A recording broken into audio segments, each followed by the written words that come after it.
sat down with Chief Gary Vest of the Powell Police Department to answer a few of the questions we had about human trafficking. We asked him what his definition of human trafficking is, and he said that it is a servitude that one person gives another that needs something in return, like whether that be food, clothing, shelter, usually somebody that is new to like a country or needs help getting on their feet.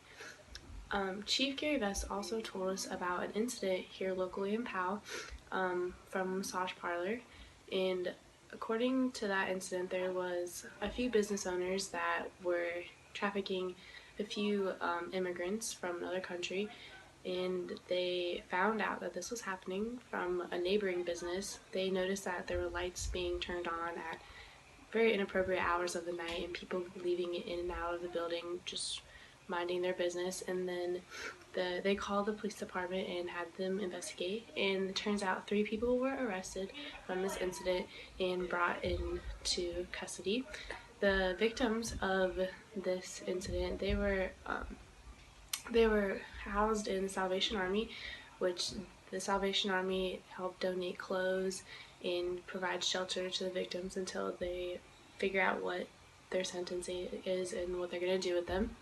And another nice thing that the Powell Police Department did to help these victims was they organized a trip for them to the Columbus Zoo, because Chief Vest told us that they didn't want their first experience of America to be the incident they were in and the human trafficking. So they wanted to show a nice, brighter, happy side of this incident.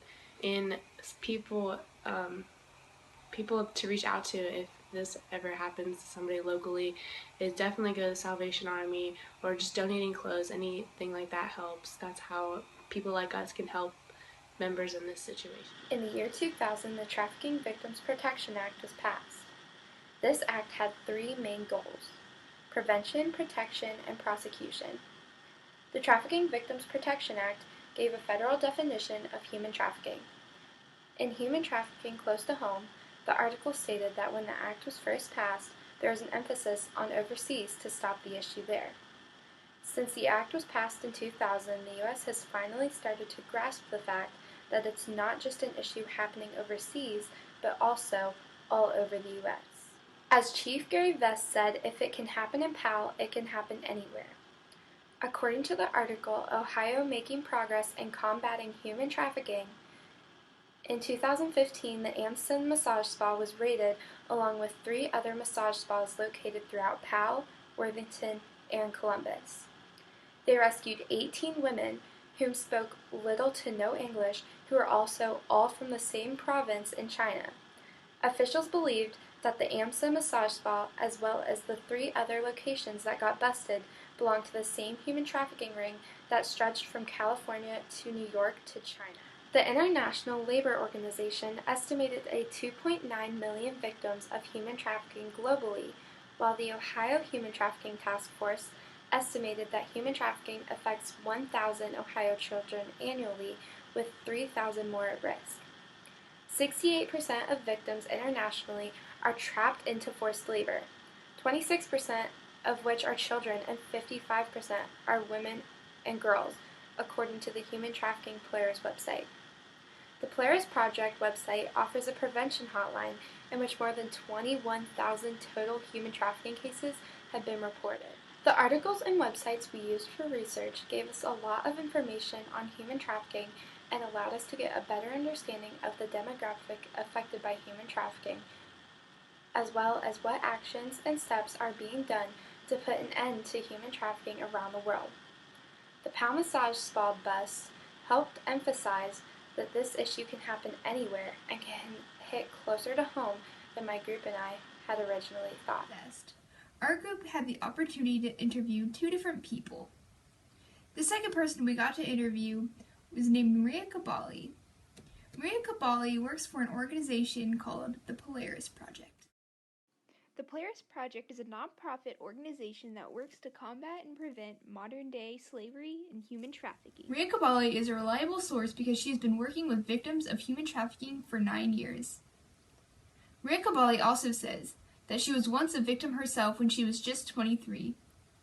Since she was once a victim herself, she says this is the reason why she wants to help victims of human trafficking. One of the interview questions that we asked Maria Cabali was, what is the impact of human trafficking on a victim? Maria Cabali answered that the impacts of human trafficking on a victim are that the victim is affected both physically and mentally. The victim often feels extreme emotional distress, fear, and has suicidal thoughts. Also, according to Swaroptimus, in an article called Sex Slavery, victims also feel distrust, they have depression, and they can also develop post-traumatic stress syndrome. Another question we asked Maria Cabali is, how do victims get involved in sex trafficking? Maria Cabali answered that victims can get involved by misleading ads or being manipulated into getting involved in it. Most of the time, however, in Ohio, victims are often misguided by ads in newspapers or on the internet that involve getting a job in a salon, a nail spa, or massage parlor. Another way a victim can get involved in sex trafficking is their parents or a family member selling them into it. The final question we asked Maria Cabali was, how can we raise awareness in order to help people in human trafficking? Maria Cabali answered that there's not really much we can do right now, but a good way that we could help people in human trafficking is to donate clothes. Donating clothes was the best option because women typically involved in sex trafficking are from low-income households. So by donating clothes to them, they can save money by not having to buy their own clothing and therefore being less likely to get involved in sex trafficking. What we did to make an impact was communicate with nearby clothing stores that generally donate or take in clothes by the public. We talked to Goodwill and Plato's Closet, and Plato's Closet was happy to help the cause. My team and I went into the Plato's Closet to pick up any clothes they were willing to give us, and they gave us enough clothes to fill 2 cars worth.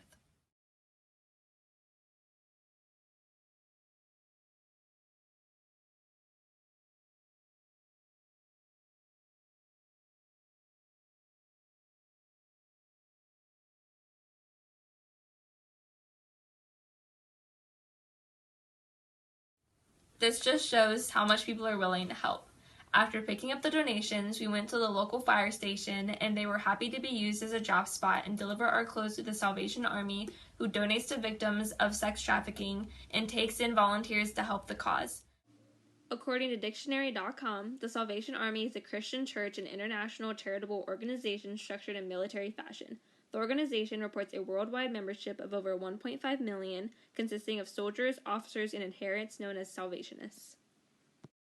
This was an experience that the 4 of us will never forget and will continue to help victims in the near future.